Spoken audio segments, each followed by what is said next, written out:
Assalamualaikum warahmatullahi wabarakatuh. Alhamdulillah. Selalu saja lisan kita memuji Sang Pencipta Allah atas segala nikmat yang dilimpahkan kepada kita. Dan juga kita panjatkan selanjutnya salawat dan taslim kepada utusannya Nabi besar Muhammad sallallahu alaihi wasallam sebagaimana Allah telah perintahkan kita untuk mengucapkannya. Melanjutkan bahasan kita bedah buku Sahih Hadis Qudsi, dan kita sekarang masuk ke hadis nomor 108, bab keutamaan berinfak dan anjuran untuk melakukannya. Tentu kita sudah tidak asing lagi dengan masalah infak ini, hanya saya mengingatkan saja bahwasanya bisa dibagi menjadi 3 kategori.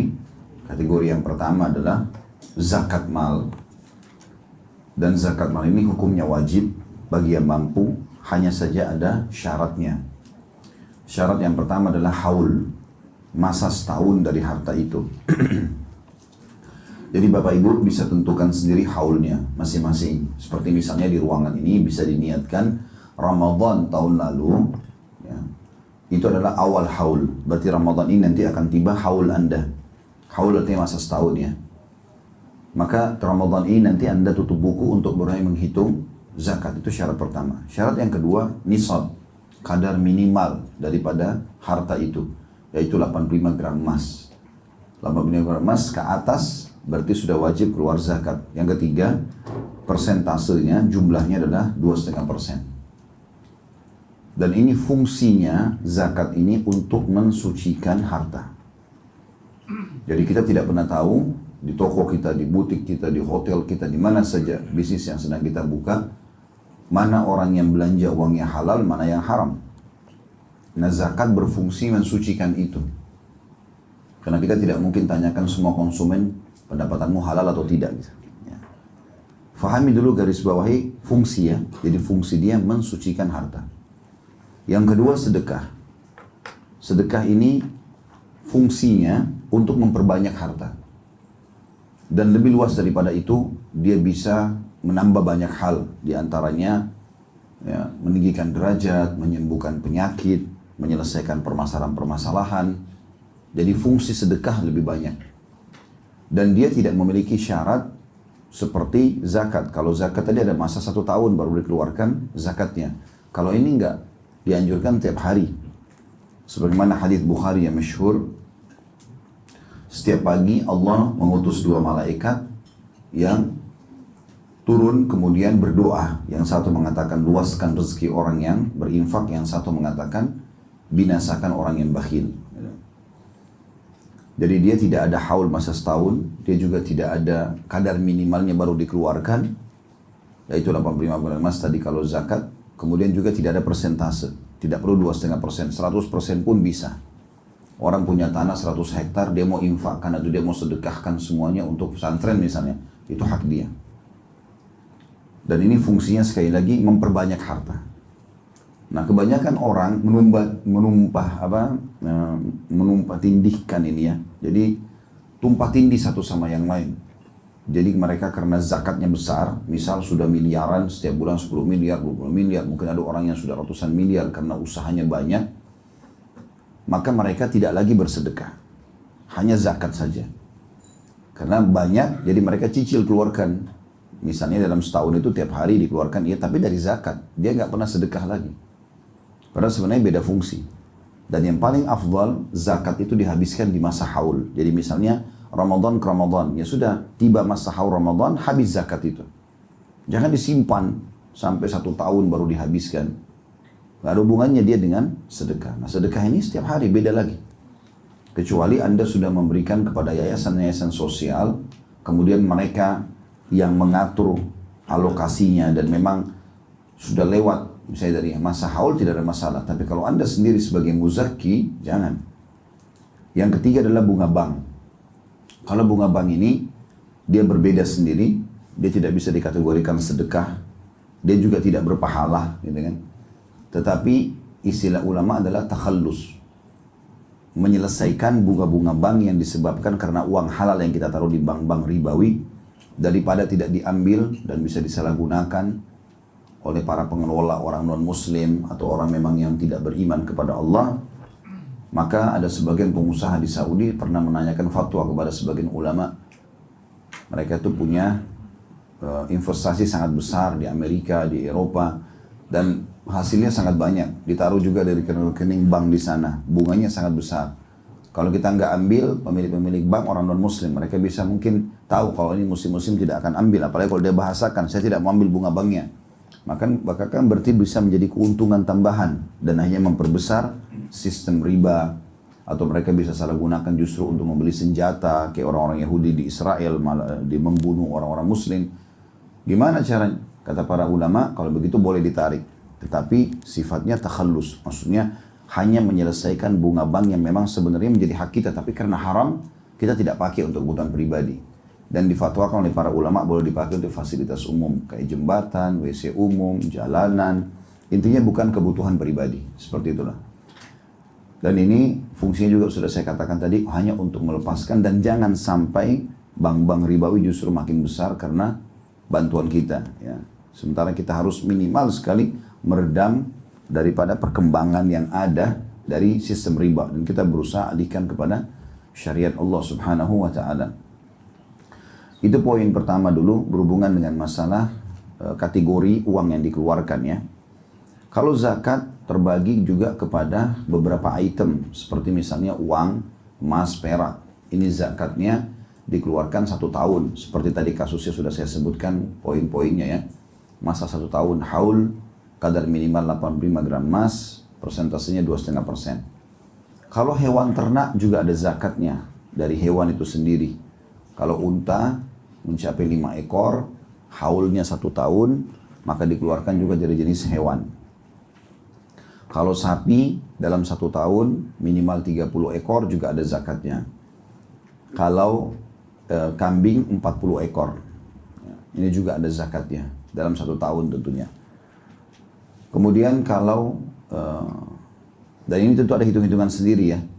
Kalau 40 ekor kambing, 1 ekor kambing, kalau 80 ekor dilipat gandaannya bisa 2 ekor, kalau 123 ekor dan seterusnya. Ya. Ini mungkin ada bahasan sendiri, saya tidak bahas sekarang ini dan sudah ada insya Allah di YouTube kami bahas tentang hitung-hitungannya itu. Kemudian juga ada pertanian, ya, perkebunan. Nah ini dikeluarkan zakatnya dibagi oleh para ulama tentang pertanian dan perkebunan yang dikeluarkan biaya dengan tidak mengeluarkan biaya. Kalau kita emang biayainya, perawatan, pegawai, apalah segala macam, kita pokoknya khusus ada perawatannya, termasuk perairannya, maka ini zakatnya 5% dari hasil panen. Kalau mencapai nisabnya 652,8 atau 653 kilogram. Kalau mencapai 653 kilo, maka di sini Bapak Ibu keluarkan zakatnya. Kalau kita mengeluarkan biaya dalam pengelolaannya berarti 5%. Tapi kalau kita tidak mengeluarkan biaya, seperti kita beli perkebunan atau apa saja di hutan, di pinggir sungai, di manalah di perkampungan, tidak diurus. Tahun sekali aja datang panen, terus pergi tidak diurus lagi. Ini 10%. Artinya dia hidup dengan alam. Daerah itu sering turun hujan, subur dan segala macam. Ini zakatnya 10%. Ya. Kemudian kalau pertambangan, maka ini juga punya zakat tersendiri. Ya. Kalau dia baru ditemukan, ya, seperti harta, dihitung seperti harta karun dia sebenarnya. Semirip dengan kalau pertambangan, segala macam batu bara dan ini semua emas, nikel dan segala macam ini, dia satu kelas dengan harta karun. Kalau awal sekali ditemukan, maka zakatnya 20%. Ya, dikeluarkan. Setelah itu baru hitungan setahun sekali, seperti itulah. Ini ada hitung-hitungan tersendiri tentunya, dan itu ada babnya khusus masalah bab zakat cukup panjang. Ini kita sedang bicara masalah infak secara umum ya. Kemudian kalau sedekah lebih global juga sifatnya, bisa masuk uang, bisa masuk kendaraan, tunggangan, bisa masuk rumah, bisa masuk pakaian. Apa saja yang kita keluarkan bisa masuk dalam kategori sedekah. Kalau zakat kan ada item-itemnya tersendiri. Ya. Maka ini juga masuk dalam muqaddimah atau pembukaan bahasan kita. Yang kita sedang bahas sebenarnya teman-teman sekalian, keutamaan berinfak itu sendiri. Kalau kita sudah bicara berinfak, maka masuk dalamnya yang paling lebih kena sebenarnya adalah sedekah. Adalah sedekah. Dan ini yang lebih ditekankan. Ya. karena dia sifatnya harian. Kalau zakat, orang mampu baru kena kewajiban, itu pun setahun sekali. Allah subhanahu wa ta'ala memerintahkan kita agar selalu bersedekah. Dan kalau Bapak Ibu mau tahu investasi terbaik, sedekah. Itu investasi terbaik. Ya. Tempat-tempat investasi terbaik adalah orang-orang miskin di sekitar rumah kita. Mereka adalah tempat-tempat sedekah. Coba pakai resep ini. Keluar khusus, bawa duit, ya. Kemudian cari orang-orang susah, kasih langsung ke tangan mereka, bukan tunggu mereka minta. Dengan niat investasi di jalan Allah subhanahu wa ta'ala. Maka lihat saja hasil, dalam beberapa hari saja sudah bisa banyak hal yang kita dapatkan. Dan Allah subhanahu wa ta'ala itu berfirman, Inna Allah yarzuqu ma yasha' bighairi hisab. Allah kalau memberikan rezeki tanpa ada hitungan lagi. Kadang-kadang kita cuma keluarkan 2 juta, 10 juta, tapi yang datang miliaran. Ya. Tiba-tiba kita dapat proyek ini, dapat proyek itu, segala macam hal. Ya. Ini pernah saya coba praktekin sendiri. Ingin tahu seperti apa responnya, supaya teori yang kita baca dengan praktek lapangan sama gitu. Baru saja saya memberikan seseorang yang saya lihat di pinggir jalan susah ini, tiba-tiba besoknya saya datang ke sebuah pengajian, ada orang datang memberikan uang ini Ustaz, buat Ustaz. Dan nilainya nggak masuk akal gitu. Jadi jauh berlipat-lipat ganda daripada apa yang sudah kita keluarkan gitu. Mungkin bisa sampai 10, 20, 30, 100 kali lipat. Ya. Dan itu fakta lapangan, dan terlalu banyak orang yang sudah praktikin seperti itu sesuai dengan apa yang dijanjikan oleh Allah subhanahu wa ta'ala dan Rasulnya Muhammad sallallahu alaihi wasallam. Terbukti misalnya, dalil yang pertama adalah hadis ini, nomor 108. Hadis sahih, hadis qudsi dari Abu Hurairah radhiyallahu anhu bahwa Rasulullah sallallahu alaihi wasallam bersabda, qala Allah, anfik ya ibna Adam, unfik alaik. Allah berfirman, berinfaklah wahai manusia, wahai anak Adam, keluarkan. Jangan perhitungan di jalanku. Niscaya aku, langsung Allah pemilik langit dan bumi ini, berjanji akan menafkahimu. Maksudnya akan memberikan balasan langsung kepadamu. Jadi teman-teman, banyak orang subhanallah, dia percaya pada atasannya, investornya, ya, atau teman yang mengelola dananya, begitu yakin dia akan dapat hasil. Padahal itu manusia, bisa saja dia bohong, bisa saja dia menipu. Tapi dia tidak yakin dengan Allah yang telah menciptakan dia, yang telah menciptakan segala sesuatu di alam semesta ini, dan dia memang raja yang sebenarnya. Allah menjanjikan, berinfak di jalanku, aku akan berinfak untuk kalian. Seperti itulah. Dan sangat luar biasa gitu. Bagaimana janji Allah subhanahu wa ta'ala ini. Sebentar insya Allah setelah kita membaca keempat hadis ya, yang ada di bab keutamaan infak ini, saya akan bacakan buku ini ya, Keajaiban Sedekah. Saya akan lengkapkan bahasan kita insya Allah dengan ini. Bagi teman-teman yang minat insya Allah, saya tadi di depan ada. Dan ini buku saya selalu wajibkan kalau saya pribadi di pengajian saya agar dimiliki. Karena saya pernah bedah buku ini, saya temukan luar biasa gitu. Dia penulis diberikan taufik oleh Allah subhanahu wa ta'ala untuk menyusun poin-poin tentang keutamaan sedekah dengan ada kisah-kisahnya, ya. Bagaimana sikap para salafus saleh dalam sedekah dari Rasulullah SAW, para sahabat. Kemudian juga ada kisah-kisah yang sedang terjadi di zaman kita. Bagaimana mereka bersedekah, akhirnya sembuh penyakitnya, akhirnya selesai masalahnya, dan segala macam hal. Apalagi buku ini digabungkan antara keajaiban sedekah dan istighfar. Jadi setengahnya bicara tentang keajaiban sedekah, setengahnya lagi istighfar. Dan dua hal ini yang luar biasa gitu. Sudah sedekah, juga sering taubat kepada Allah. Ini puncak daripada keimanan seseorang. Hadis 109 juga dengan sanad yang sahih dari Adi bin Hatim radhiyallahu anhu, dia menuturkan Rasulullah SAW bersabda, titik-titik, thumma la yakifanna ahadukum baina yadayillah laisa bainahu wa bainahu hijab wala tarjuman yutarjim lahu thumma la yaqulanna lah alam utika mala fala yaqulanna bala thumma la yaqulan alam ursil ilayka rasula fala yaqulan bala fayanzuru an yaminihi fala yara illa an-nar ثم ينظر عن شماله فلا يرى إلا النار فليتكين أحدكم النار ولو بشك تمرة فإن لم يجد فبكلمة طيبة. Tentu hadis ini tadi yang pertama Bukhari Muslim, ini juga hadis Bukhari. Terjemahannya hadis ini cukup panjang tapi diambil saksi bahasan dia. Kemudian di titik itu maksudnya ada hadis sebelumnya ya. Kemudian salah seorang dari kalian pasti akan berdiri di hadapan Allah pada hari kiamat tanpa hijab antara dia dengan Allah. Jadi dia akan langsung melihat Tuhannya dan Allah akan bertanya kepada dia. Tanpa ada juru bicara atau penterjemah yang menerjemahkan untuknya. Kemudian dia-nya besar kata ganti Allah bertanya kepadanya, bukankah aku, A-nya besar karena kata ganti Allah, bukankah aku telah memberikan harta kepadamu? Lalu dia menjawab, maksudnya adalah si hamba itu benar. Kemudian Allah bertanya lagi, bukankah aku telah mengutus seorang rasul kepadamu? Maka hamba itu mengatakan benar. Lalu dia melihat ke sebelah kanannya, maka dia tidak melihat kecuali neraka. Kemudian dia melihat ke sebelah kirinya, maka dia tidak melihat kecuali neraka. Oleh karenanya, hendaklah setiap orang dari kalian melindungi dirinya dari neraka, walaupun dengan separuh kurma. Maksudnya dengan sedekah separuh kurma. Jika tidak mendapatinya, maka minimal lagi bersedekah dengan ucapan yang baik. Hadis ini seperti biasa akan kita bedah menjadi beberapa manfaat yang kita ambil insya Allah.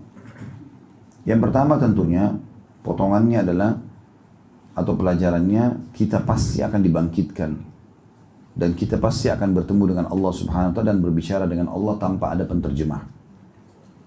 Ini tidak ada keraguan karena ini sabda Nabi SAW dan setiap muslim yakin dengan apa yang disampaikan. Dan sering saya bahasakan teman-teman, sungguh bahagia kita sebagai seorang muslim karena kita sudah dapat bocorannya, gitu kan? Kita sudah tahu nih, dari pertama Nabi Adam diciptakan, lalu disuruh sujud para malaikat, bagaimana kisahnya iblis menolak sampai diturunkan ke muka bumi, bagaimana kisah Nabi Adam dan keturunannya mulai terus, ada yang diutus jadi Rasul, ada yang beriman, ada yang kafir, ada yang disiksa, segala macam, sampai nanti ya kita meninggal dunia dan terjadi kiamat, seperti apa, di alam barzah di kuburan seperti apa, ada taman dari taman surga, lubang dari lubang neraka. Kemudian hari kebangkitan dibangkitkan, lalu ada timbangan amal pada hari kiamat, bagaimana jenis timbangan, bagaimana keadaan orang pada saat dibangkitkan di sana nanti. Kemudian nanti ada para nabi-nabi akan hadir, kemudian mereka diminta akan memberikan syafaat, lalu mereka menolak. Lalu Nabi Muhammad SAW bersabda, apakah kalian tahu bagaimana manusia mengenalku pada hari kiamat?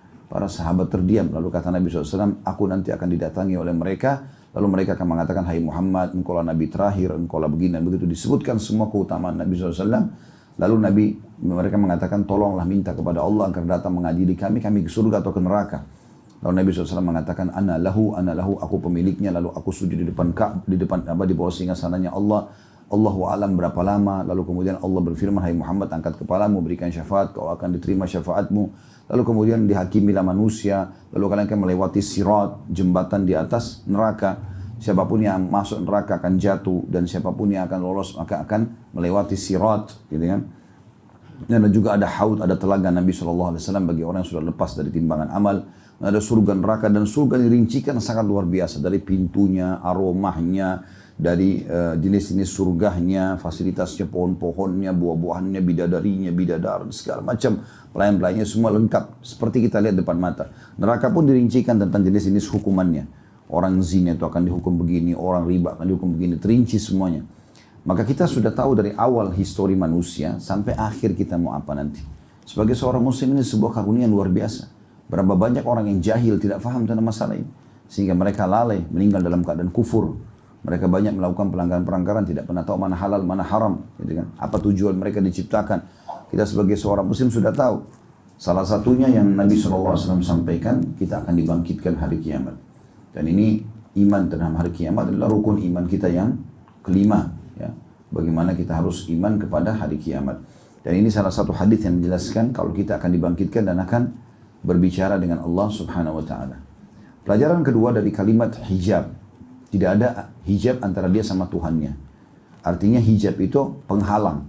Sebagaimana kita sekarang terhalang, kita punya hijab dengan Allah SWT. Tidak ada yang bisa lihat Allah. Bahkan Nabi Muhammad SAW pun pada saat pulang dari Isra dan Mi'raj, kemudian menikah sama Aisyah radhiyallahu anha, Aisyah sempat bertanya, ya Rasulullah, waktu anda sedang Mi'raj ke langit, har tara rabbak, apakah anda lihat Tuhan anda? Kata Nabi SAW, Allahu nurun ala nur anna arah. Allah itu cahaya di atas cahaya, bagaimana aku bisa melihatnya? Jadi Nabi Muhammad SAW juga belum melihat Allah subhanahu wa ta'ala. Nabi Musa AS pada saat minta agar melihat Allah, maka Allah menyuruh dia lihat ke gunung-gunung.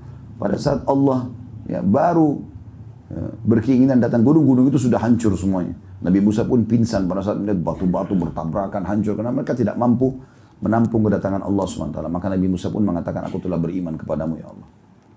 Dan tidak pernah lagi minta untuk melihat Allah Subhanahu wa ta'ala. Maka dalam sebuah hadis yang lain dikatakan kalian akan melihat Tuhan kalian pertama kali nanti di mahsyar dalam bentuk cahaya yang terang seperti bulan purnama. Nah, cuma memang bedanya ulama merincikan hijab di akhirat nanti di mahsyar akan diangkat antara kita sama Allah. Artinya kita bisa lihat Allah, tetapi belum bisa melihat wujud Allah, masih dalam bentuk cahaya. Wujud Allah sebagaimana sering kita sampaikan hanya akan dilihat oleh ahli surga saja. Ahli neraka tidak akan pernah melihat wujud Allah. Karena melihat wujud Allah SWT sebuah nikmat. Bahkan dia nikmat terbesar di surga. Pernah kita sampaikan hadisnya. Kata Nabi SAW, kalau seluruh penghuni surga sudah masuk ke dalam surga, nggak ada lagi yang tertinggal di neraka. Artinya ahli maksiat pun yang tadinya harus disisihkan di neraka dulu sudah masuk dalam surga semuanya. Gitu kan? Maka Allah berfirman kepada mereka, hai hamba-hambaku, apakah kalian sudah puas terhadap apa yang aku berikan?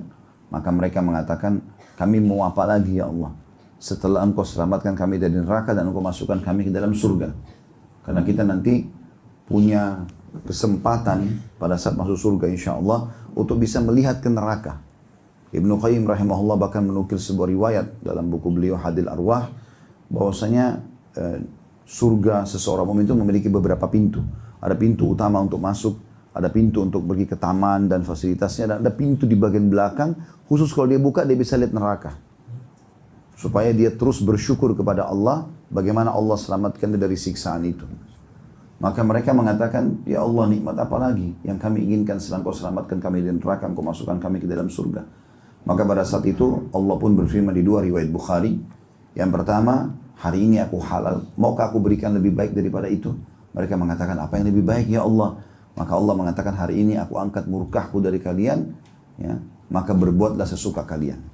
Maksudnya semenjak hari itu, saat itu, nggak ada lagi murkahnya Allah SWT. Ahli surga bebas berbuat apa saja. Tapi Nabi SAW tutup hadisnya sambil mengatakan, dan ahli surga tidak akan berbuat kecuali kebaikan. Karena nanti kita kalau mau masuk surga dibersihkan semua sifat buruk, nggak ada lagi sudah. Walaupun suami istri yang tadinya bertengkar lalu cerai, ketemu nanti di surga, tidak ada permusuhan di antara mereka. Sebelum masuk ke pintu surga, dibersihkan semua hati orang beriman. Maka tidak akan masuk kecuali orang yang bersih hatinya. Pikirannya, hatinya cuma berbuat kebaikan saja. Riwayat yang lain, riwayat yang kedua adalah Allah Subhanahu wa ta'ala mengangkat hijabnya. Maka pertama kali ahli surga melihat wujud Allah yang sebenarnya. Bukan lagi cahaya. Maka serentak mereka semua mengatakan, ya Allah tidak ada nikmat yang mengalahkan melihat wajahmu yang mulia.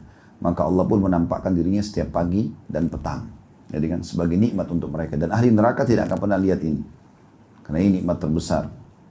Maka yang dimaksud dengan hijab di sini adalah diangkat hijab yang berarti bisa melihat Allah dalam bentuk cahaya di hari kiamat, dan ini berbicara dengan Allah, gitu kan? Kemudian di surga diangkat hijab keseluruhannya sehingga Allah SWT nampak dengan wujud yang mulianya dan juga kemahabesarannya.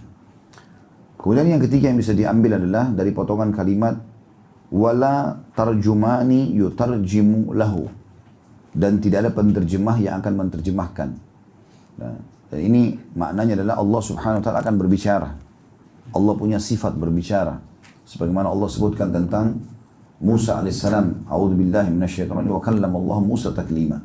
Dan Allah mengajak bicara Musa secara langsung. Sampai julukan Musa alaihissalam kalimullah. Orang yang langsung diajak bicara sama Allah. Tapi Musa pun belum melihat Allah Subhanahu wa ta'ala. Jadi Allah juga ya, berbicara. Itu sifat Allah dan tidak boleh kita alihkan kepada yang lain. Juga di sini Allah mengerti semua bahasa sebagaimana Allah menciptakannya. Maksudnya tanpa penterjemah, ya orang yang tidak ngerti bahasa Arab ya pakai bahasanya dia. Ya bahasa Inggris, ya bahasa apa saja. Semuanya bisa. Tanpa penterjemah artinya Allah berbicara dengan bahasa dia. Karena yang ciptakan kita, yang ciptakan bahasa pun adalah Allah Subhanahu wa ta'ala. Dalam ayat Al-Quran dikatakan itu. Itu tanda-tanda kebesaran Allah. Bahasa-bahasa kita ini semuanya tanda-tanda kebesaran Allah Subhanahu wa ta'ala. Itu yang ketiga tentunya. Dan di sini bentuk pembicaraan Allah, Allah mengatakan, bukankah aku sudah memberikan engkau harta, bukankah aku sudah mengutus kepadamu Rasul. Itu bentuk pembicaraan Allah kepada hambanya. Pelajaran yang keempat teman-teman sekalian adalah pertanyaan Allah subhanahu wa ta'ala tentang harta. Bukankah aku sudah berikan kau harta? Maksudnya kemanakan hartamu itu? Riwayat ini tidak berdiri sendiri, dikuatkan dengan riwayat lain. Yang kata Nabi SAW tidak akan beranjak kaki seorang hamba pada hari kiamat sampai ditanya tentang 4 perkara. Masa mudanya, umurnya, ilmunya, dan yang terakhir hartanya. Tapi harta ini ditanya 2 hal. Dari mana pendapatan itu didapatkan dan kemana dikeluarkan. Satu-satunya pertanyaan yang dari 2 sumber adalah harta.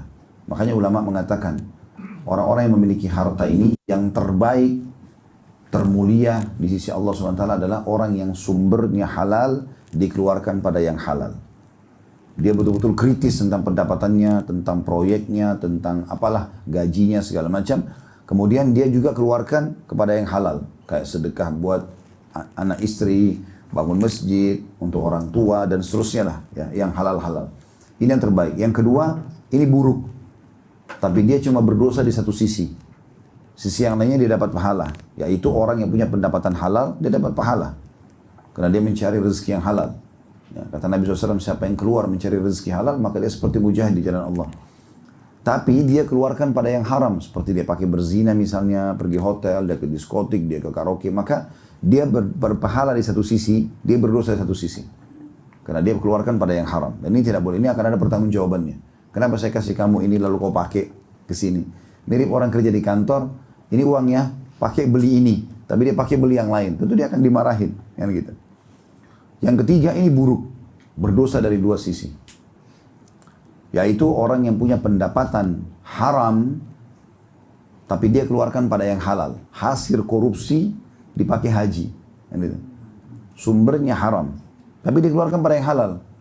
Diinfakkan kepada kerabatnya.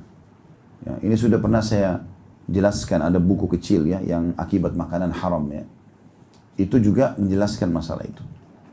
Jadi Nabi SAW bersabda, ada orang yang pergi haji, ya, kata Nabi SAW, kemudian mulailah dia, ya, orang yang pergi haji dengan rezeki yang halal, maka pada saat dia meletakkan kakinya di tunggangannya, kemudian dia mulai mengatakan labbaik Allahumma labbaik Allahumma labbaik, ya.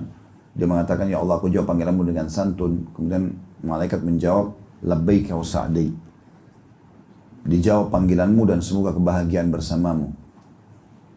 Pendapatanmu halal, bekalmu halal, tungganganmu halal, maka hajimu jadi mabrur. Ya, karena pendapatannya halal, dilarikan kepada yang halal. Lalu kemudian kalau ada orang yang pergi haji, kata Nabi SAW, dengan pendapatan haram, maka pada saat dia letakkan kakinya di lembah atau di tunggangannya, lalu dia mengatakan labbaik Allahumma labbaik, ya, aku jawab panggilan dengan santun ya Allah, maka dia jawab kepadanya la labbaik wa la sa'dik. Enggak ada jawaban panggilan hajimu dan juga tidak ada kebahagiaan untukmu. Karena bekalmu haram, tungganganmu haram, gitu kan, pendapatmu haram, maka hajimu tidak mabrur, bahkan berdosa gitu kan. Seperti itulah. Ini tentu dosa di 2 sisi dan buruk. Pendapatannya haram tapi dikasih kepada yang halal. Hasil korupsi, hajikan orang tua, ya, bangun masjid dan segala macam. Yang keempat yang paling buruk, pendapatannya haram, keluar ke tempat haram. Hasil korupsi dan curi dipakai berzina. Ya. Maka ini yang paling buruk, wa na'udzubillah. Maka jadilah kelompok yang pertama tentunya, yaitu orang nanti kalau ditanya oleh Allah SWT tentang harta-harta tersebut, kita bisa menjawabnya, gitu kan. Kemanakan kau harta ini? Oh, saya keluarkan buat ini, saya keluarkan buat ini, gitu. Kalau ada seseorang di antara kita yang sudah taubat dan dulu melakukan pengeluaran harta yang haram, ada solusinya. Misal gini, belum ikut taklim dulu, belum faham, kemudian selalu hampir setiap malam minggu atau malam ahad ngajak teman-temannya ke diskotik, mabuk-mabuk, dia yang traktir semuanya. Kan haram. Mungkin uangnya dia halal, tapi dia biayai pada yang haram kan gitu, dapat dosa kan gitu. Nah, bagaimana caranya? Atau mungkin dia benci sama Islam dulu, kemudian dia menginfakkan banyak hartanya untuk memerangi Islam misalnya. Sekarang dia masuk Islam. Bagaimana caranya? Maka kata ulama, dia harusnya menebus itu. Misalnya dia bersedekah sekarang dengan niat supaya Allah menghilangkan hukuman dari uang yang pernah dia keluarkan. Dia prediksi saja. Misal setiap pekan dulu dia traktir teman-temannya 2 juta. Ya udah dia sekarang sudah 10 tahun yang lalu. Sekarang sudah taubat. Dia prediksi berapa dia sedekahkan. Niat menebus kesalahannya itu. Niat menebus kesalahannya itu. Ini masuk dalam semua lini ya. Apapun itu sifatnya. Dia pernah sekolahkan anaknya pada tempat yang haram. Maka anaknya jadi tidak benar. Ya, dia berinfak menebus nilai itu. Gitu kan? Seperti itu. Atau dia pernah bangun masjid dari uang haram. Maka dia tebus supaya jadi halal untuk dia dapat pahalanya. Itu dilakukan oleh Ikrimah radhiyallahu anhu, sahabat Nabi yang mulia. Ayahnya Abu Jahal. Abu Jahal adalah Fir'aun umat ini. Meninggal, terbunuh dalam keadaan kafir di perang Badr. Tapi Ikrimah masuk Islam di pembebasan kota Mekah. Nah pada saat dia masuk Islam dan dia tersentuh dengan ayat-ayat Al-Quran. Tentu kisah masuk Islam panjang, tapi saya ringkaskan. Dia baca Quran, dia tersentuh. Setiap baca Quran dia nangis. Dia mengatakan ini perkataan Tuhanku yang aku lalaikan selama ini. Karena dia ngerti bahasa Arab gitu kan. Maka dia datang kepada Nabi SAW mengatakan, ya Rasulullah, dulu tidak ada sesuatu peluang untuk berinfak memerangi anda dengan Islam kecuali saya ikut sama ayah saya. Sekarang sebagai tebusannya saya akan sedekah sejumlah itu juga untuk menebus kesalahan saya. Dan Nabi SAW benarkan. Berarti ini kan berarti ada tebusan ya untuk menyelesaikan masalah-masalah kita yang lalu. Seperti itulah. Jadi ini berhubungan dengan masalah harta. Itu pelajaran yang keempat yang bisa diambil dari hadis. Kalau Allah akan bertanya, saya sudah kasih kamu harta. Kemudian pelajaran yang kelima adalah potongan hadis yang berbunyi, alam ursil ilaika rasula. Bukankah aku sudah utus kepadamu para rasul, maksudnya Nabi Muhammad SAW. Hadis ini tentu mengancam orang-orang yang tidak mau mengikuti Nabi SAW. Muslim tapi tidak ada sama sekali dalam kehidupannya apa yang diajarkan oleh Nabi SAW. Bahkan Nabi SAW mengklaim ya, dan mencap pemimpin-pemimpin yang tidak mau mengikuti sunnah beliau justru adalah sufaha. Ya, kata Nabi SAW akan datang pemimpin-pemimpin yang sufaha. Sufaha itu jamak daripada safih, artinya sangat bodoh. Karena mereka tidak pernah mengambil sunnah dariku dan tidak pernah mengambil petunjuk dariku. Menganggap remeh.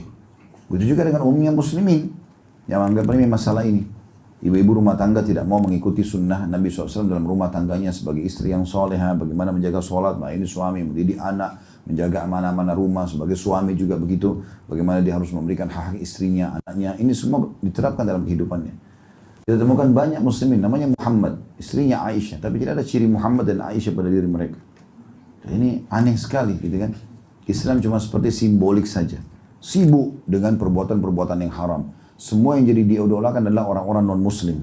Ya, bahkan yang naudzubillah dijadikan idola orang-orang yang homoseksual, yang lesbian, yang tidak ngaur-ngaur, meninggal dalam keadaan mabuk dan segala macam. Sebagaimana kita tahu di zaman kita sekarang seperti itu. Yang diidolakan adalah orang-orang kafir. Ini berbahaya sekali. Yang kita harus idolakan adalah kaum mukminin. Makanya dalam sebuah riwayat kata Anas radhiyallahu anhu, tidak ada hadis Nabi SAW yang lebih membuat kami gembira dibandingkan hadis Nabi SAW. Ya, almar'u ma'aman ahabbah. Seseorang akan bersama dengan orang yang dia cintai, gitu kan?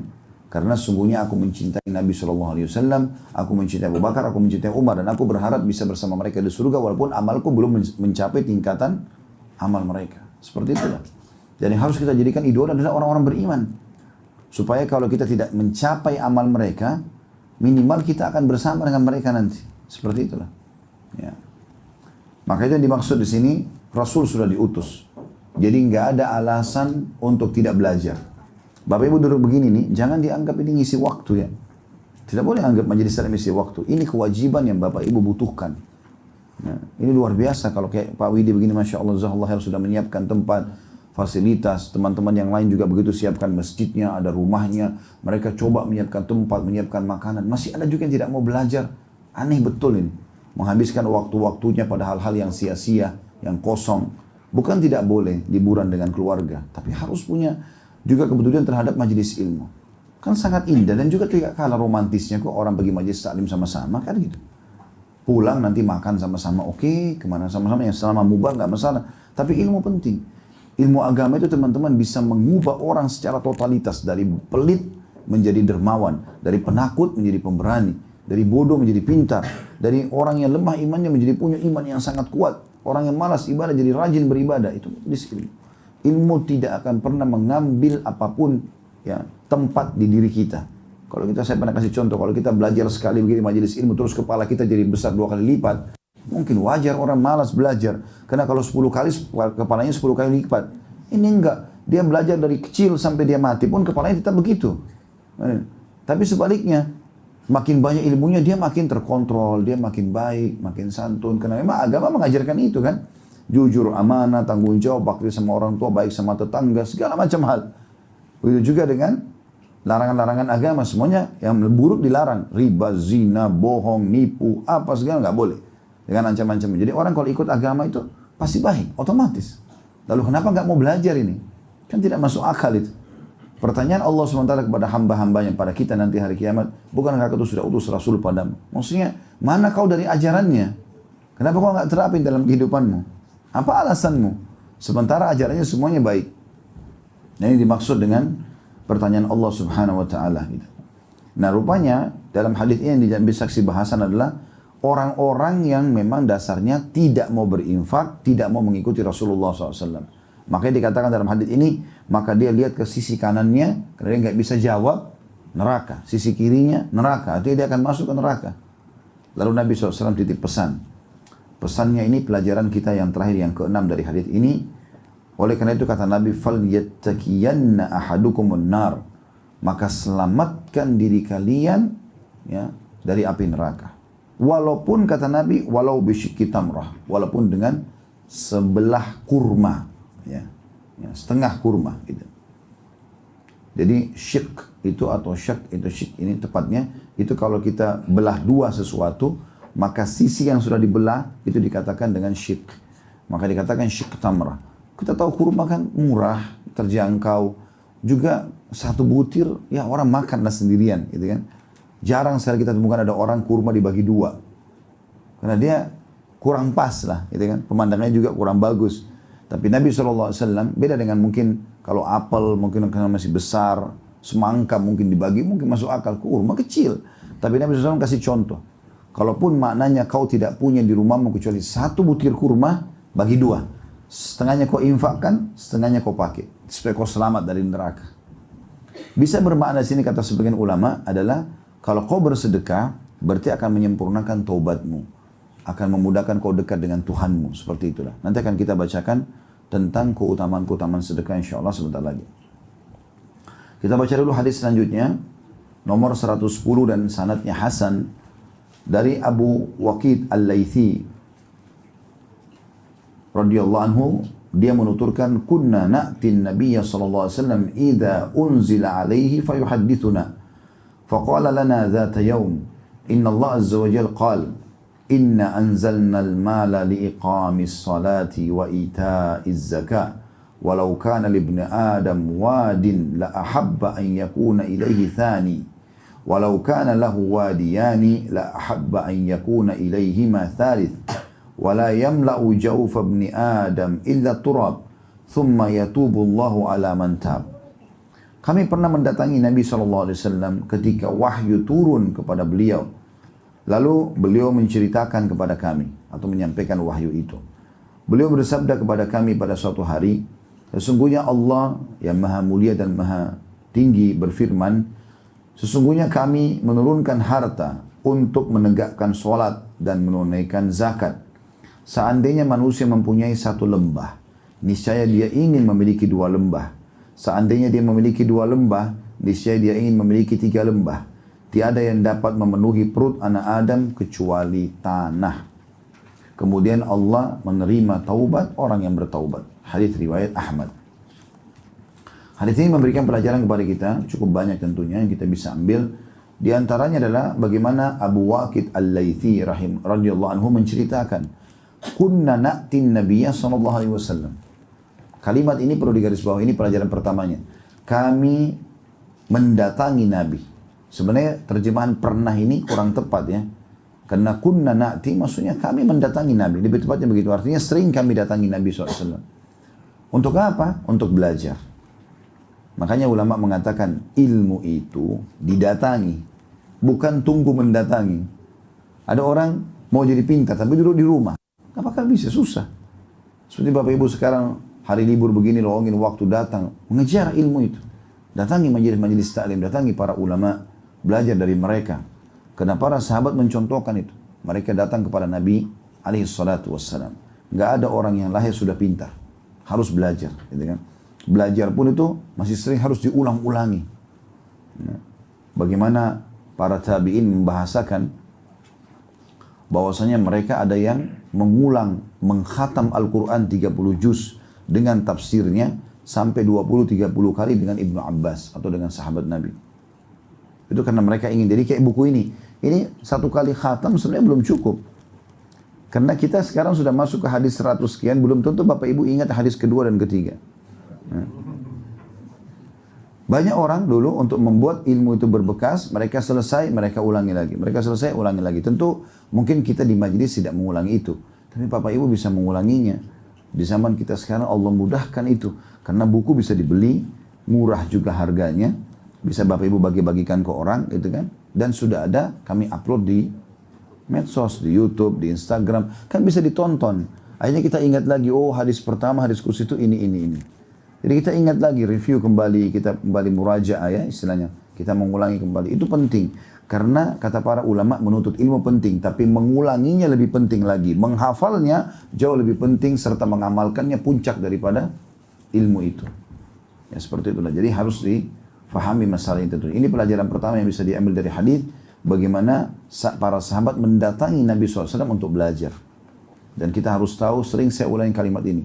Teman-teman, ilmu agama ini demi Allah lebih kita butuhkan daripada makanan pada saat kita lapar. Minuman pada saat kita haus. Tempat tidur pada saat kita ngantuk. Pekerjaan pada saat kita nganggur. Karena ilmu agama akan memandu kita mana makanan, mana minuman, mana tempat tidur, mana pendapatan yang halal dan mana yang tidak halal. Kita harus kontrol dengan itu. Ilmu agama ini luar biasa. Kata Ali radhiyallahu anhu, ilmu itu akan menjagamu sementara harta kau sibuk menjaganya. Seperti bodyguard ilmu agama itu. Kalau kita sudah belajar begini, begitu kita mau kerjakan sesuatu, ilmu akan bicara. Jangan, itu nggak boleh.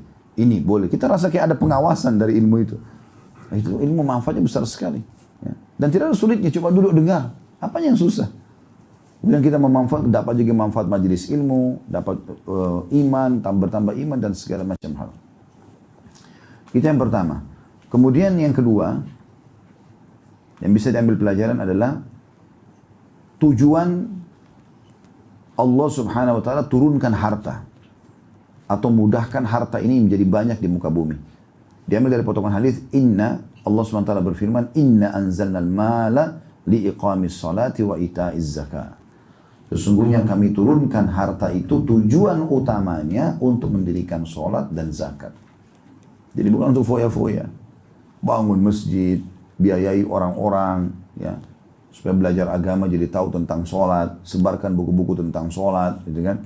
Biayai para ulama yang mengajarkan tentang sholat, kemudian sibuk mengeluarkan zakat, kumpulin harta tapi supaya keluarin zakat, supaya bersedekah, gitu kan? Maka itu tujuan utama diturunkan harta, bukan yang lainnya. Ini pelajaran tentunya. Kemudian pelajaran yang ketiga, bagaimana Allah Subhanahu wa ta'ala mengingatkan sifat dasarnya manusia itu tamak. Kalau tamak ini dibagi dua oleh para ulama. Ini pelajaran ketiganya ya. Tamak itu kalau kepada rahmat Allah boleh.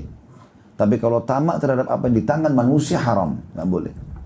Jadi kayak misalnya seseorang Allah karuniai harta dan rumah yang bagus. Kita nggak boleh tamak dengan hak dia. Haram hukumnya. Itu rezeki Allah SWT kita. Tidak boleh kita hasad juga, iri. Tapi kita boleh mohon kepada Allah agar diberikan yang sama, tidak ada masalah. Ini nggak boleh kita tamak dengan haknya manusia. Tapi kalau rahmat Allah boleh. Misalnya, pernah saya kasih contoh dalam berdoa teman-teman, kita nggak perlu tunggu sakit baru kita berdoa agar ya, sembuh. Tapi kita dari sehat kita minta agar Allah tamak agar sehat itu dijaga oleh Allah. Kita sudah kaya, kita boleh tamak minta kepada Allah ditambahkan kekayaan, ditambahkan keturunan. Ya, itu tamak dengan rahmat Allah SWT. Itu boleh. Allah suruh kita berdoa kepadanya khaufan wa tama'a. Diikuti dengan rasa takut, jangan sampai Allah tidak terima sehingga kita selalu maksimal dalam berdoa dan beribadah. Lalu tama'an, tamak terhadap rahmat Allah. Pernah saya bilang, dan ini pendapat ulama, kalau berdoa agar dijaga kesehatan, agar ditambahkan rezeki jauh lebih baik dibandingkan kalau sudah sakit baru minta disembuhkan. Walaupun itu juga boleh. Jadi tamak terhadap rahmat Allah Subhanahu wa ta'ala. Tetapi di sini yang dimaksud adalah larangan atau ancaman Allah Subhanahu wa ta'ala terhadap orang yang tamak dengan hak manusia.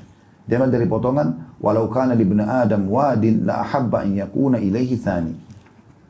anak Adam itu kalau sudah punya satu lembah emas, ini ibaratnya luar biasa contohnya, satu lembah itu besar sekali, penuh dengan emas semua, maka dia berharap punya lembah yang kedua. Kalau punya dua, dia berharap punya lembah yang ketiga. Dan tidak akan pernah puas kecuali dia sudah masuk dalam kuburan dan tanah kuburan ditempelkan di mulutnya. Baru dia berhenti. Makanya dalam hadis lain dikatakan, sesungguhnya seluruh anggota tubuh anak Adam, manusia itu menua, kecuali dua.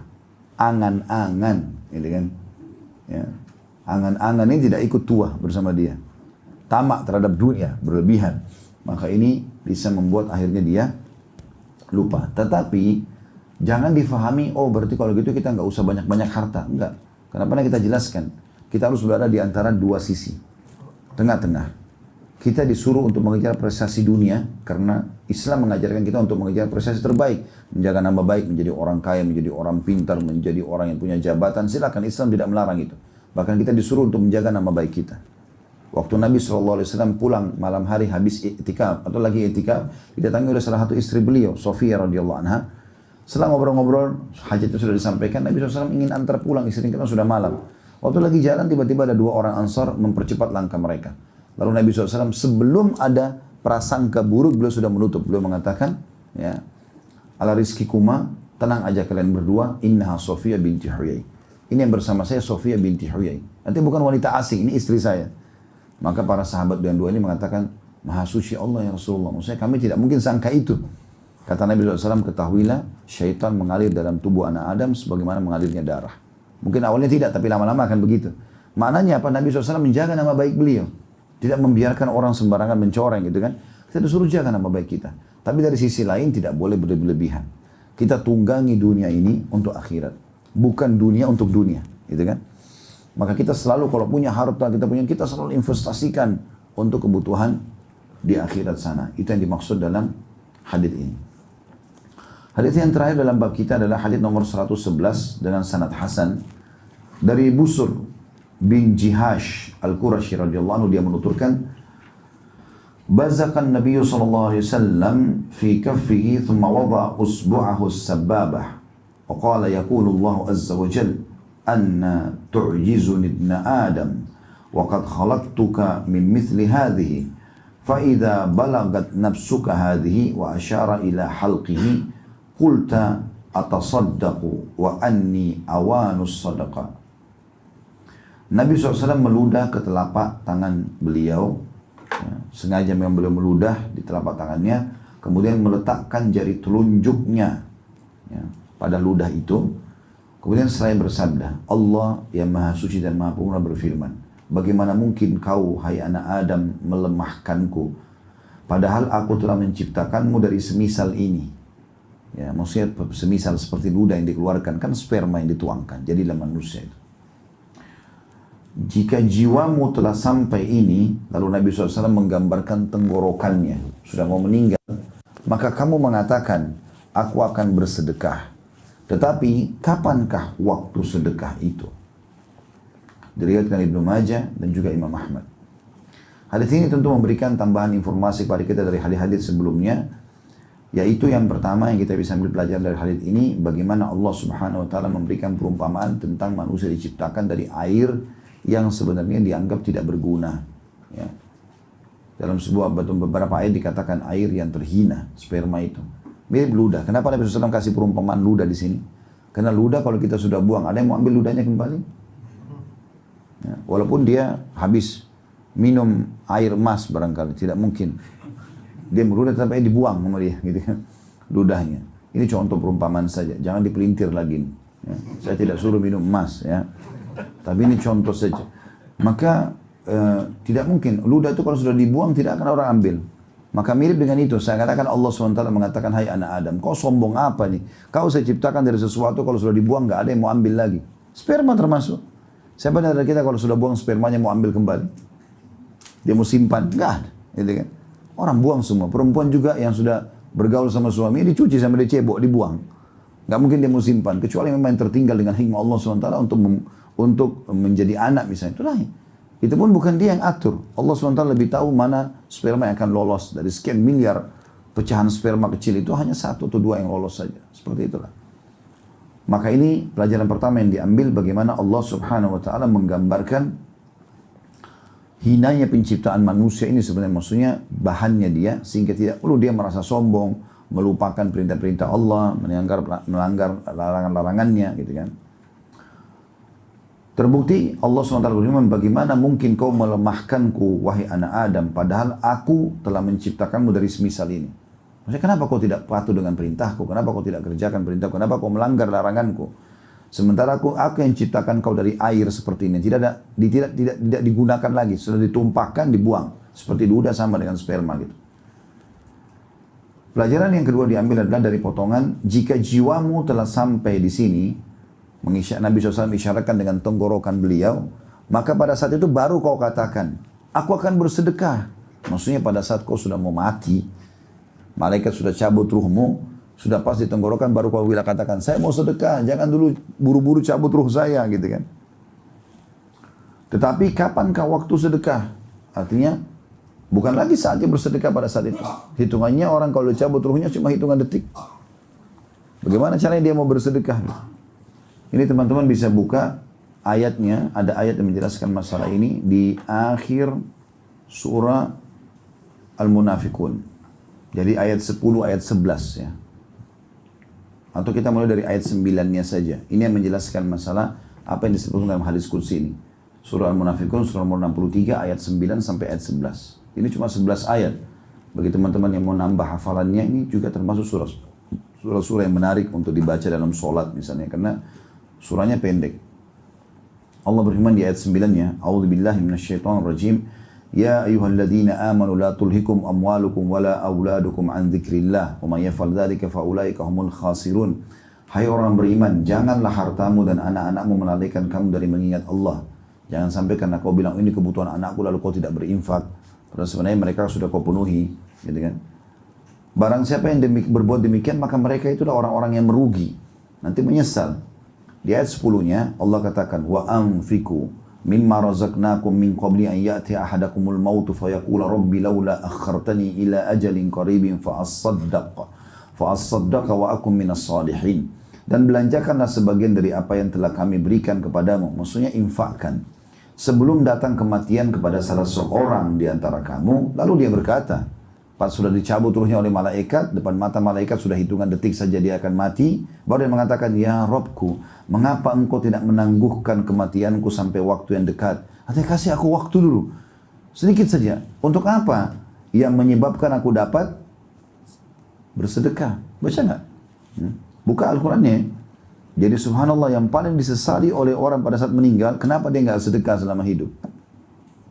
Ya, karena itu ternyata yang paling banyak bisa memberikan manfaat buat dia, ya, karena sedekah membantu orang lain juga pahalanya besar. Dan aku termasuk orang-orang saleh. Artinya aku coba memperbaiki, aku tobat dengan kesalahanku, aku coba sholat, gitu kan. Lalu Allah menjelaskan di penutupan ayat atau surah ini, ayat 11-nya, وَلَنْ يُؤَخِّرَ اللَّهُ نَفْسًا إِذَا جَاءَ أَجَلُهَا Wallahu khabirum bima ta'malun. Tapi ketahuilah Allah sekali-kali tidak akan menangguhkan kematian seseorang apabila telah datang waktu kematian, dan Allah Maha mengenal apa yang kamu kerjakan. Artinya tidak ada percuma kalau kau pada saat itu baru mau bicara, nggak ada gunanya, nggak akan ada manfaatnya. Jadi berinfak justru mumpung masih hidup. Ya, jangan tunggu dilihat orang, jangan tunggu diangkat di medsos, jangan tunggu di foto baru mau berinfak, atau dikenal sama teman-temannya, atau nanti di grup diajak. Kalau perlu kita yang pertama melakukannya. Dan ingat, infak yang paling besar justru kita berinfak tanpa diminta. Kita yang merasa butuh. Ya, kita harus merasa butuh terhadap sedekah yang kita keluarkan. Baik, sebagaimana saya janjikan tadi teman-teman sekalian, saya akan bacakan insya Allah buku ini yang ditulis oleh Hasan bin Ahmad bin Hasan Hammam, ya, tentang keutamaan sedekah. Beliau mulai di halaman 5-nya, kalau ada yang pegang buku ini tentunya ya.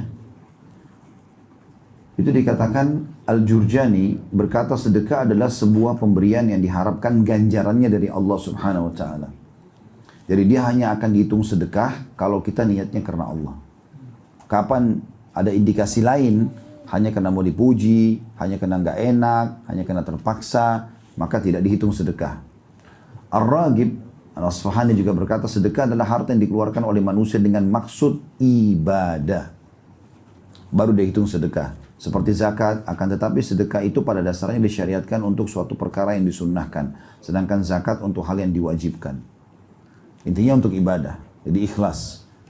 An-Nawawi berkata rahimahullah, disebutkan sebagai sedekah adalah karena ia merupakan sebuah bukti atas kepercayaan pelakunya, kebenaran atau sidq keimanannya, baik lahir maupun batin. Maka sedekah itu adalah keyakinan dan kebenaran imannya. Artinya kalau betul-betul dia mengejar apa yang dijanjikan oleh Allah Subhanahu Wa Taala, disitulah baru dikatakan sedekah. Saya daripada ini tidak ada. Terpaksa tadi saya bilang, karena nggak enak segala macam, karena teman-temannya semua nyumbang, masa saya nggak nyumbang, nggak enak, gitu kan? Contoh, itu semua nggak ada manfaatnya. Di antara pendapat para salaf tentang sedekah, dari Umar radhiyallahu anhu beliau berkata, sesungguhnya amal itu saling berbangga-bangga diri. Lalu sedekah berkata, saya adalah yang paling baik di antara kalian. Jadi maksudnya sedekah mengatakan dirinya pada amal-amal yang lain, saya adalah orang atau ciptaan Allah yang paling baik di antara kalian. Abdul Aziz bin Umair berkata, sholat itu akan menyampaikan dirimu setengah perjalanan. Maksudnya kalau mau menuju kepada raja, sholat itu seperti kau sampai setengah perjalanan. Puasa menyampaikan dirimu ke pintu sang raja, Allah Subhanahu Wa Taala. Sedangkan sedekah menyampaikan dirimu ke hadapan raja tersebut. Ya. Ibnu Abi Al-Ja'ad rahimahullah berkata, sungguhnya sedekah itu benar-benar menghilangkan 70 pintu keburukan. Yahya bin Mu'adz berkata rahimahullah, tidaklah saya mengetahui satu biji yang mengimbangi gunung dunia kecuali sedekah. Jadi bisa saja sebutir beras itu nilai pahalanya seperti satu gunung. Tidak ada amal yang seperti ini yang bisa mengimbangi seperti gunung kecuali sedekah. Kalau biji ya, beda kalau sholat, misalnya sholat jenazah juga dapat satu gunung, tapi dia harus 4 kali takbir, wudu, hadap kiblat, ada jenazahnya dan seterusnya. Tapi kalau sedekah nggak ada hubungannya. Apalagi zaman kita sekarang luar biasa, di atas ranjang bisa transfer. Hitungan detik selesai. Gitu kan? Bisa transfer, bantu si fulan, bantu si fulan, bantu si fulan. Dan ingat, kalau ada orang yang membuka pintu minta-minta sama kita, sebenarnya Allah lah yang telah menggerakkan dia untuk itu. Jangan sangka buruk sama orang itu. Sedekah, kesempatan. Allah tanda kutip itu seperti memaksa kita sedekah kamu ini. Orang ini yang tepat. Jangan sangka buruk. Nanti kita dengar statement-statement para ulama di sini luar biasa gitu. Asy-Syu'bi berkata, barang siapa yang tidak memperlihatkan bahwa dirinya lebih butuh kepada ganjaran sedekah daripada seorang fakir yang butuh kepada sedekah itu, maka dia telah membatalkan sedekahnya dan telah memukul wajahnya sendiri dengannya. Jadi ini maknanya adalah teman-teman, kalau kita sedekah, kita harus tahu dan tanamkan dalam diri kita, kita lebih butuh sedekah itu daripada si fakir yang terima. Jangan pernah pikir, oh si fakir yang butuh. Enggak, salah. Antum salah itu. Makanya dia berbangga kalau sudah bantu orang 50 ribu, 100 ribu, atau masukkan dalam kotak amal 100 ribu masjid, oh sudah dianggap sangat besar. Atau menyumbang di satu pesantren yayasan 100 juta sudah dianggap besar. Kecil sekali itu. Karena antum masih menganggap mereka yang butuh. Salah ini. Kata beliau justru itu bisa membatalkan sedekah itu. Justru harus seseorang itu menganggap dia lebih butuh dengan sedekah itu daripada penerimanya. Tanamkan selalu itu. Jadi kita yang selalu cari, mana nih, mana nih. Kita mau investasi. Seperti antum kalau tahu ada satu perusahaan bisa memberikan keuntungan besar, gitu kan. Kita akan sibuk mencari kan mana alamatnya, siapa yang dihubungi, tadi kontak personnya segala macam. Maka seperti itu. Sebenarnya kita dalam sedekah seperti itu, kita tahu kita lebih butuh. Al-Laits ibn Sa'ad rahimahullah berkata, barang siapa yang telah mengambil dariku suatu sedekah atau hadiah, kalau ada orang yang aku berikan lalu dia terima, maka hak dirinya atas diriku adalah lebih besar daripada hak diriku atas dirinya. Karena dia telah menerima apa yang telah aku korbankan kepada Allah SWT. Lihat bagaimana pemahaman salaf. Jadi kalau seandainya beliau mengatakan ada yang terima sedekahku, maka aku merasa mulai sejak itu dia lebih berhak untuk mengatur diriku daripada aku mengatur diri dia. Karena dia sudah menerima apa yang aku korbankan untuk Allah. Coba kalau tidak ada orang miskin, siapa yang mau terima sedekah kita? Umar bin Abdul Aziz rahimahullah, itu di 2 tahun memimpin. Tahun pertama, beliau kumpulkan banyak sekali orang miskin. Lalu beliau wajibkan dirinya, beliau sendiri, seluruh pejabat pemerintahan beliau, semua mengeluarkan zakat, mengeluarkan sedekah, dibagi-bagi dan dimotivasi orang untuk sedekah. Setiap hari mereka sedekah. Tahun depannya, pada saat beliau sebelum meninggal rahimahullah, terkumpul harta banyak, orang mau sedekah dan zakat. Lalu pengawalnya pada mengatakan, ya Amir Mu'minin, sudah enggak ada orang muslim yang mau terima sedekah. Lalu kata Umar bin Abdul Aziz, cari Mungkin ada orang punya utang, lunasi. Dia bilang kita sudah bayar utang-utang orang-orang, tidak lagi yang mau utang, masih banyak uang. Berikan kepada para ulama, diberikan kepada para ulama sedekah-sedekah yang banyak. Lalu mereka mengatakan kami sudah kasih semua maksimal, tapi masih banyak hartanya. Terus saja sampai uang itu masih numpuk. Karena pada saat itu adilnya tersebar dan juga sedekah itu sudah menjadi sebuah konsep hidup setiap muslim. Jadi mereka mengejar, siapa lagi yang mau dikasih, siapa lagi yang mau dikasih. Juga ada poin yang perlu saya tambahkan ikhwah sekalian. Kalau zakat hanya untuk 8 golongan. Masuk orang miskin, orang susah, mu'allaf, terlilit utang, kan gitu. Masih orang-orang yang punya masalah ini. Tapi kalau sedekah subhanallah lebih luas. Kita boleh kasih walaupun kepada orang kaya. Sekarang bapak ibu bisa bawa sesuatu buat Pak Widi misalnya. Bisa kita kasih, walaupun beliau orang mampu misalnya. Bawa makanan, bawa apa. Kita bisa sedekah. Orang tua kita kaya, kita belikan mobil, bisa sedekah. Mereka mampu kita hajikan, bisa. Sedekah itu luas sekali gitu kan. Maka bisa masuk ke semua lini kehidupan kita. Dan ini harus kita tanamkan cinta terhadap perbuatan yang baik ini. Itu statement Al-Layth ibn Sa'ad rahimahullah. Al-Fudail ibn Iyad rahimahullah juga berkata, kepada orang-orang yang menerima sedekah, mereka membawa perbekalan-perbekalan kita menuju akhirat tanpa upah sedikit pun, hingga mereka meletakkannya di atas timbangan di hadapan Allah. Begitu mereka fahami. Jadi kalau dia sedekah kepada orang-orang ini pergi, maka dia mengatakan, sungguh orang-orang ini luar biasa, gitu kan. Mereka membawa bekal-bekal kita menuju ke akhirat tanpa upah. Maksudnya uang itu memang dipakai sama dia beli baju, beli makanan, tapi habis kan. Cuma nilainya nggak hilang buat kita. Sedang mereka bawakan itu ketimbangan amal kita hari kiamat. Lihat bagaimana para ulama memahami sedekah. Beda dengan pemahaman sebagian kita gitu. Kita selalu menganggap orang lain yang butuh, orang lain yang butuh. Bahkan kalau ada orang datang minta, subhanallah sudah bajunya kotor, duduk di pinggir jalan. Masih, kayaknya bohong nih. Kayaknya masih mampu. Urusan apa antum sama menilai orang? Innamal a'malu binniyat. Sesuai dengan niatnya. Kalau dia pura-pura, dia dosa. Tapi kita dapat pahala dengan niat kita sedekah. Nggak usah khawatir. Nggak usah hitung-hitungan ini. Dan makin royal di jalan Allah, maka makin besar pula rezeki Allah datangkan. Juga dari Ali bin Abi Thalib radhiyallahu anhu beliau berkata, barang siapa yang telah diberikan suatu harta oleh Allah, maka hendaklah ia menyambung kekerabatan dengannya. Justru dia cari kerabat-kerabatnya yang susah, dia silaturahim, dia bantu semuanya, gitu kan? Memperindah jamuan untuk tamunya. Makin bagus dia berikan makanan-makanan kepada tamu-tamu. Menolong seseorang yang membutuhkan. Setiap kali ada orang datang butuh pasti dia kasih. Atau dia cari orang yang butuh. Saya sudah bilang tadi, kalau ada orang tiba-tiba datang minta sama antum, jangan langsung sangka buruk sama orang itu, tapi bersangka baik kepada Allah. Oh, Allah lagi mau saya berinfak jumlah sekian. Kan gitu. Anak saya sakit ditolong. Oh, berarti memang Allah mau saya berinfak. Kenapa Allah tidak gerakan orang ini tanya orang lain? Gitu kan?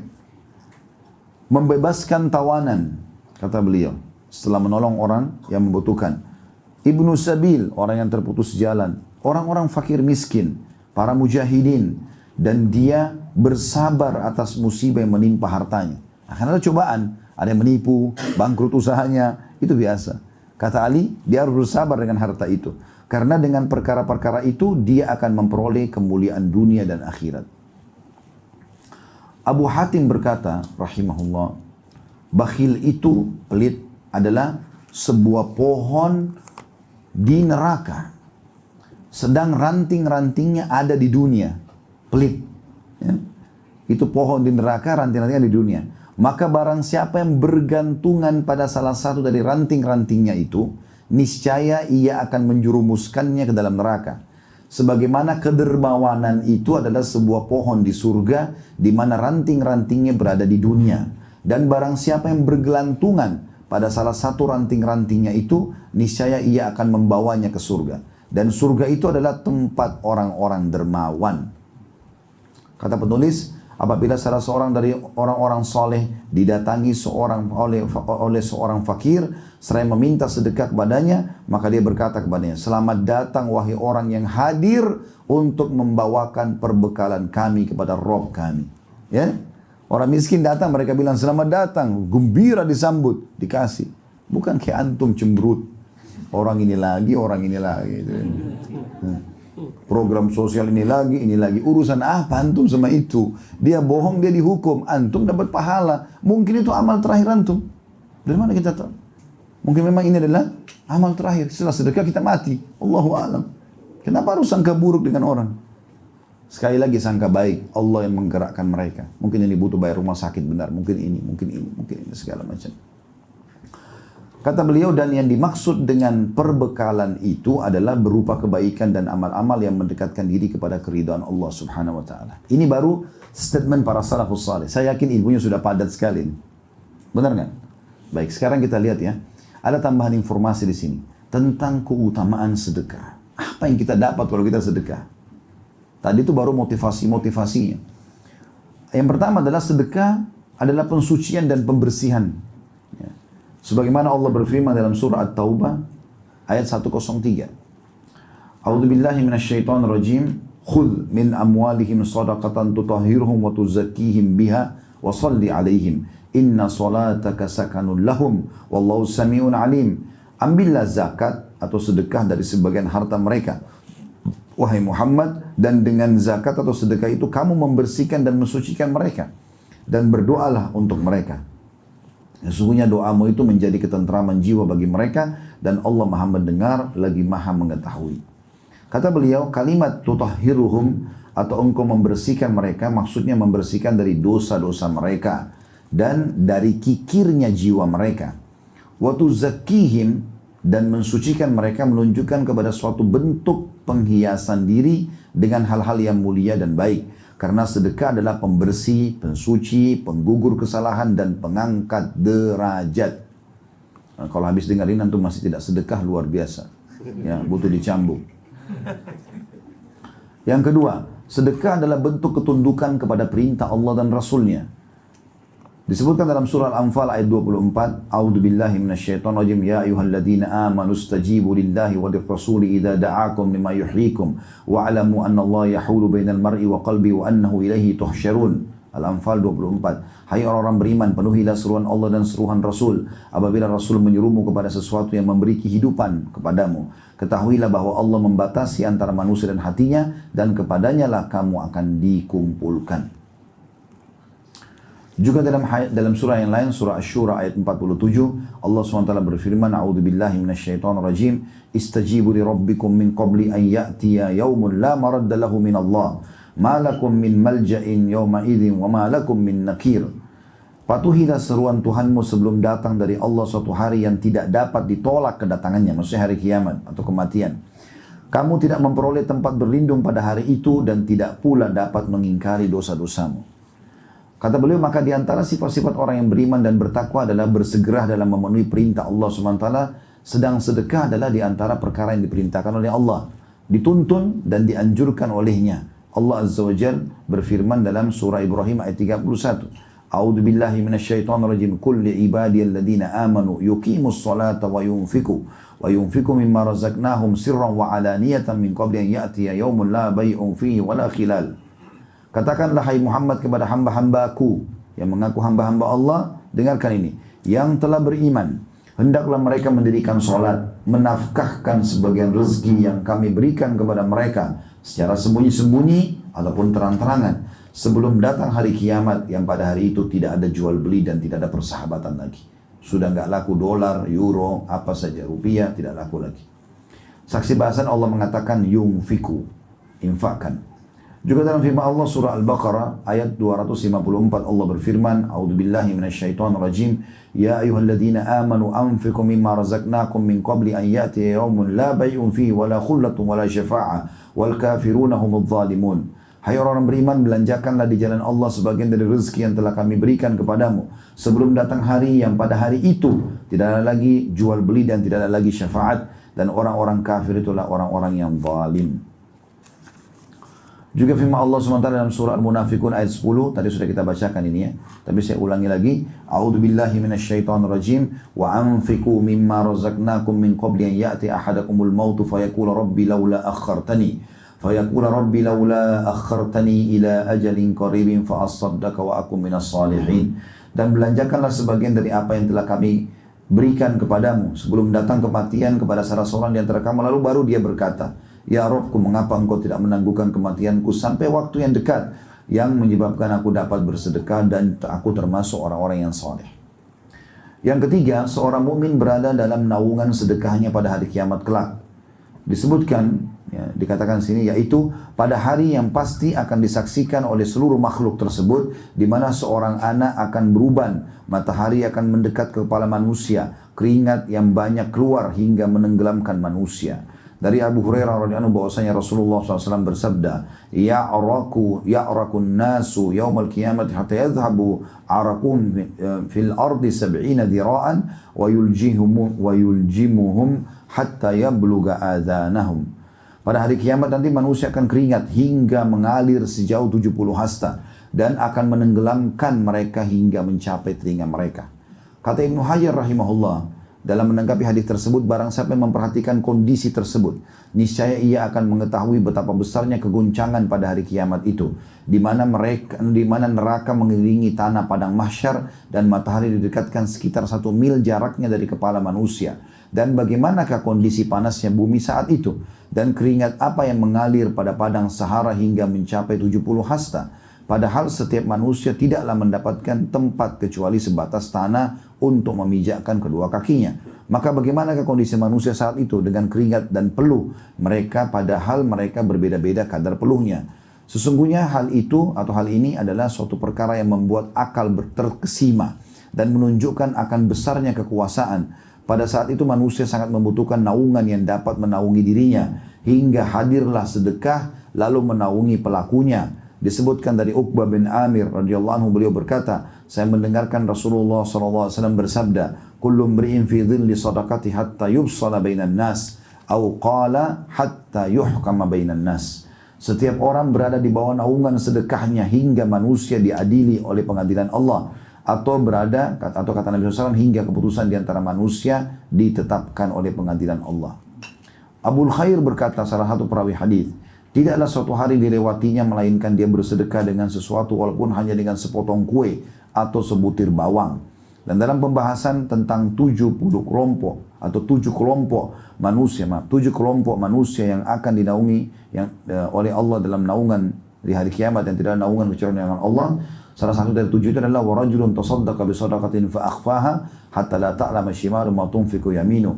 Dan seorang laki-laki yang bersedekah dengan suatu sedekah lalu merahasiakannya hingga tangan kirinya tidak mengetahui apa yang dikeluarkan oleh tangan kanannya. Hadis ini riwayat Bukhari Muslim. Itu manfaat yang ketiga. Manfaat yang keempat, sedekah itu akan menghindarkan dari musibah dan menjauhkan dari kematian yang buruk. Termasuk zaman kita sekarang ini, lagi ribut dengan corona segala macam. Sedekah salah satu kata kuncinya. Sering bersedekah menyelamatkan dari segala macam wabah, masalah dan seterusnya. Kata beliau, sedekah memiliki dampak terhadap pelakunya dalam memelihara diri pelaku dari musibah-musibah dan bencana-bencana. Sesuai dengan riwayat dari Abu Umamah radhiyallahu anhu bahwasanya Rasulullah SAW bersabda, "Sana'iul ma'rufi taqiyu masari as-su' wa sadaqatus sirri tudfi'u ghadabur rabb wa silatur rahim tazidu fil umur." Perbuatan-perbuatan baik akan menghindarkan diri dari pintu-pintu keburukan. Sedekah yang tersembunyi itu akan memadamkan amarah Rabb. Jadi kalau tadinya Allah menghukum tidak jadi. Dan menyambung tali silaturahim akan menambah umur. Hadis riwayat At-Tabarani dengan sanad hasan.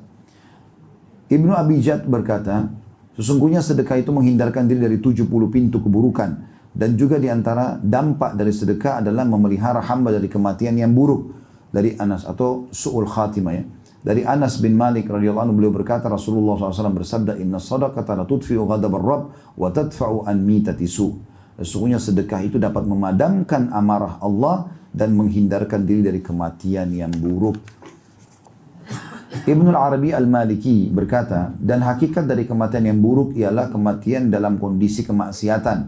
Dan Al-Mubarak Furi berkata rahimahullah, Al-Iraqi berkata, secara zahir maksud kematian yang buruk ialah kematian yang mana Rasulullah SAW berlindung kepada Allah darinya, berupa hancur, jatuh, tenggelam, kebakaran, tergoda syaitan saat menghadapi maut, dan terbunuh saat lari dari medan perang. Maka perhatikanlah wahai saudaraku tentang keutamaan sedekah dan dampaknya pada kematian yang baik, pemeliharaan hamba dari bencana dan akibat yang buruk. Yang kelima, sedekah adalah tanda dan bukti nyata dari iman seseorang. Sebagaimana disebutkan dalam sabda Nabi SAW, At-tuhuru syatrul iman, walhamdulillahi tamla'ul mizan, wa subhanallahi walhamdulillahi tamla'ani aw tamla'u ma bainas samawati wal ard was salatu nur was sadaqatu burhan was sabru dhiya wal qur'anu hujjatun laka aw alaik kullu nasi yagdu faba'i'u nafsahu famu'tikuha aw mubikuha. Bersuci itu sebagian dari iman. Alhamdulillah memenuhi timbangan. Subhanallah dan alhamdulillah kalau diucapkan memenuhi apa yang ada di antara langit dan bumi. Salat itu cahaya, sedekah itu bukti nyata tentang keimanan. Sabar itu pelita, sedang Al-Quran itu adalah hujjah atau argumentasi untuk memberimu pahala apabila kau mengamalkannya, dan hujjah justru untuk menghukummu apabila kau tidak mengamalkannya. Setiap manusia berusaha dan menjual dirinya, maka di antara mereka ada yang membebaskan dirinya dengan kebaikan atau menghancurkannya justru dengan dosa dan kemaksiatan.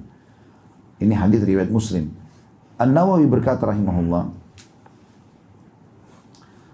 dengan maksud menanggapi arti dari burhan atau bukti nyata, artinya adalah bahwa sedekah itu hujjah dan dalil atas keimanan pelakunya, karena seorang munafik tidak melakukannya, karena ia tidak meyakininya. Lalu barang siapa bersedekah, maka dapat diambil sebagai bukti kebenaran imannya. Sesuai dengan sabda Nabi SAW, as-sadaqatu burhan, sedekah itu bukti nyata. Ini menunjukkan bahwa sedekah adalah suatu perkara akidah yang penting yang merupakan keyakinan seorang muslim dan bukan hanya sebatas jumlah harta yang diberikan oleh pelaku sedekah tersebut sebagai suatu tindakan baik kepada penerima sedekah dan memenuhi kebutuhannya yang mendesak. Yang keenam, sedekah itu sebagai tebusan bagi seorang muslim dari belenggunya. Kata beliau, belenggu seorang muslim adalah semua dosa dan kemaksiatan dirinya. Semua itu bisa membuat masalah dalam hidupnya. Dan betapa banyak kita dibelenggu oleh dosa dan maksiat. Dan seorang muslim sangat membutuhkan seseorang yang melepaskannya dari belenggu-belenggu tersebut. Dan di antara sebab-sebab yang membantu hal tersebut adalah sedekah.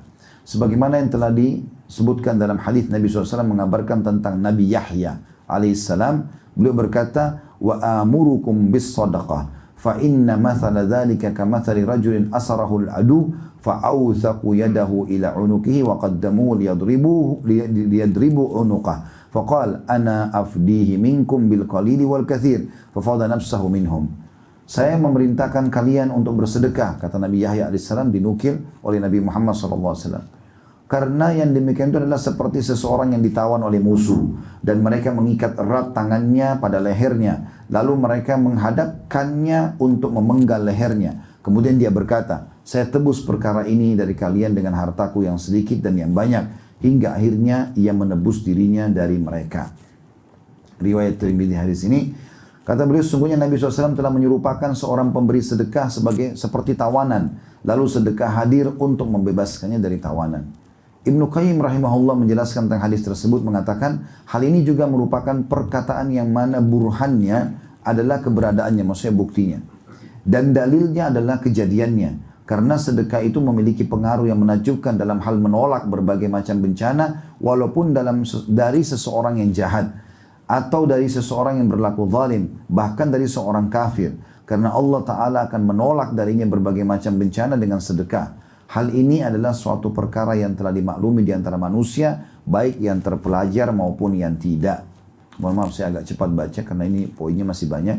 Yang ketujuh, Allah memberikan ganti kepada orang yang memberi sedekah. Tidak akan pernah habis. Allah Subhanahu wa taala berfirman di dalam surah Saba ayat 39. A'udzu billahi minasyaitonir rajim. Qul inna rabbi yabsutur rizqa liman yasha'u min ibadi. Qul inna rabbi yabsutur rizqa liman yasha'u min ibadi wa yaqdiru lah. Wa ma anfaqtum min syai'in fahuwa yukhlifu wa huwa khairur raziqin. Katakan hai Muhammad, sesungguhnya Tuhanku melapangkan rezeki bagi siapa yang dikehendakinya di antara hamba-hambanya dan menyempitkan bagi siapa yang dikehendakinya. Dan barang apa saja yang kamu nafkahkan atau infakkan, maka Allah akan menggantinya dan dialah sebaik-baik pemberi rezeki. Ini adalah sebuah kabar dari Allah yang Maha Suci dan Maha Tinggi kepada para pemberi sedekah dan pemberi nafkah, bahwa Allah akan menggantinya untuk mereka. Dan siapakah yang lebih benar perkataannya daripada Allah? Tanda tanya. Dan Abu Hurairah radhiyallahu anhu juga berkata, Nabi SAW bersabda, qala Allah tabaraka wa ta'ala ya ibna Adam anfik alaik. Allah tabaraka wa ta'ala yang maha berkah dan maha tinggi berfirman kepada manusia, wahai anak cucu Adam, berinfaklah, niscaya aku akan memberi rezeki atas kalian. Hadis ini riwayat Muslim. Juga dari Nabi SAW, ma min yawmin yusbihul ibadu fihi illa wa malakani yanzilan, fayaqulu ahaduhuma Allahumma a'ti mumfikan khalafa, wa yaqulul akhar Allahumma a'ti mumsikan khalafa. Tidaklah suatu hari di mana seorang hamba memasuki paginya, melainkan pasti akan turun dua malaikat. Salah seorang dari mereka berkata, ya Allah, berikanlah ganti atau rezeki kepada orang yang berinfak. Dan yang lain lagi mengatakan, ya Allah, berikan kebinasaan kepada orang yang kikir. Hadis ini riwayat Bukhari Muslim. An-Nawawi berkata rahimahullah, seraya menanggapi hadis di atas, para ulama berkata, infak tersebut adalah dalam ketaatan, akhlak-akhlak yang terpuji untuk keluarga dan tamu, sedekah-sedekah dan sebagainya yang tidak tercelah dan tidak berlebihan. Sedangkan menahan dari infak yang tercela adalah menahan dari hal-hal tersebut. Tentang perkataan juga, ya Allah, berikanlah kebinasaan kepada orang-orang yang kikir, Ibnu Hajar menanggapi rahimahullah, adapun berdoa untuk kehancuran mengandung dua makna. Makna hancurnya harta itu sendiri atau hancurnya jiwa orang itu. Jadi kita kayak nggak ada pilihan kalau pagi hari. Kita berinfak dapat doa malaikat baikan, atau kita bakhil maka dapat doa kebinasaan dari malaikat. Baik harta itu atau kita sendiri. Wa na'udzubillah. Malaikat tersebut berdoa agar orang yang kikir itu ditimpa keburukan dengan kebinasaan dirinya. Na'udzubillah, kata beliau. Dan betapa banyak di antara kita yang menjurumuskan dirinya ke dalam mara bahaya bagi tubuh dan jiwanya. Hal itu terkadang disebabkan oleh kebakhilan dirinya dan ketidakmauan dirinya untuk bersedekah. Ketahuilah bahwa doa malaikat itu tidaklah akan berlalu begitu saja, maka berhati-hatilah. Dua poin yang terakhir, yang ke-8, pahala sedekah tidaklah terputus dari pemberinya setelah kematian. Ketika, kata beliau, kehidupan seorang manusia telah habis di dunia ini dan ajal menghampirinya, lalu dia pergi menghadap Tuhannya untuk diperhitungkan segala perbuatan yang telah dia lakukan. Di saat itulah seseorang manusia sangat membutuhkan amalan-amalan soleh yang menyelamatkan dari siksaan Allah subhanahu wa ta'ala. Dan di antara amalan-amalan soleh tersebut yang tidak terputus pahalanya dari seorang mayit setelah kematiannya adalah sedekah. Yang demikian itu merupakan pembenaran dari sabda Nabi SAW, "Idza mata ibnu Adam inqata amalu illa min thalath, shadaqatin jariyah wa ilmin yuntafa'u bih aw waladin salihin yad'u lah." Apabila anak Adam meninggal dunia, maka terputus segala pahala amal perbuatannya kecuali 3 perbuatan: sedekah jariyah, ilmu yang bermanfaat, dan doa anak soleh untuknya. Maka berbanyaklah wahai saudaraku yang budiman tentang besarnya pahala sedekah. Perhatikanlah wahai saudaraku yang budiman tentang besarnya pahala sedekah dan keutamaannya serta keabadian manfaatnya hingga setelah kematian Anda. Yang terakhir, yang ke-9, sedekah itu menghapus kesalahan. Dari Muadz bin Jabal radhiyallahu anhu, beliau berkata, Rasulullah SAW bersabda, "As-sadaqatu tudfi'ul khati'ata kama yudfi'ul ma'un nar." Sesungguhnya sedekah itu bisa menghapus dosa-dosa dan kesalahan sebagaimana air bisa memadamkan api. Hadis sahih riwayat At-Tirmidzi. Tentu setelah itu ada banyak di sini penjelasan tentang masalah petunjuk Nabi SAW tentang bersedekah. Kemudian contoh-contoh para salafus saleh dalam bersedekah, diantaranya diangkat kedermawanan Nabi Muhammad SAW. Dikatakan dalam riwayat yang sahih riwayat Bukhari, Anas bin Malik mengatakan oleh kalau Nabi SAW tidak pernah menolak siapapun yang meminta kepada beliau. Jabir juga radhiyallahu anhu mengatakan bahwasanya tidak pernah Nabi SAW dimintai sesuatu kecuali pasti beliau berikan. Kemudian juga pernah beliau mendidik Aisyah radhiyallahu anha, istrinya, mengatakan bahwasanya para sahabat menyembelih seekor domba, lalu Nabi SAW berkata, adakah sisa darinya? Jadi pernah para sahabat sembelih kambing, lalu kasih Nabi SAW kambing-kambing itu dikasih oleh Nabi SAW kepada istrinya Aisyah untuk dibagi-bagi. Lalu Aisyah pun membagi-bagi. Setelah itu Nabi pulang ke rumah lalu bertanya, ada sisa darinya? Aisyah berkata, tidak tersisa kecuali hanya pundaknya saja, ya, atau bagian lengannya yang Nabi SAW paling suka. Maka beliau bersabda, tersisa semuanya kecuali pundaknya. Maksudnya yang kau sedekahkan justru yang tersisa. Yang kita ini yang mau makan ini akan habis jadi makanan saja, gitu kan. Dan ini cukup banyak tentunya riwayat-riwayat di sini. Ya.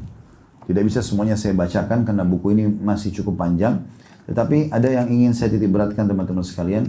Nanti bukunya bisa dimiliki. Ini ada contoh bagaimana infaknya Abu Bakar, infaknya Uthman, infaknya Ibnu Umar, infaknya Aisyah gitu.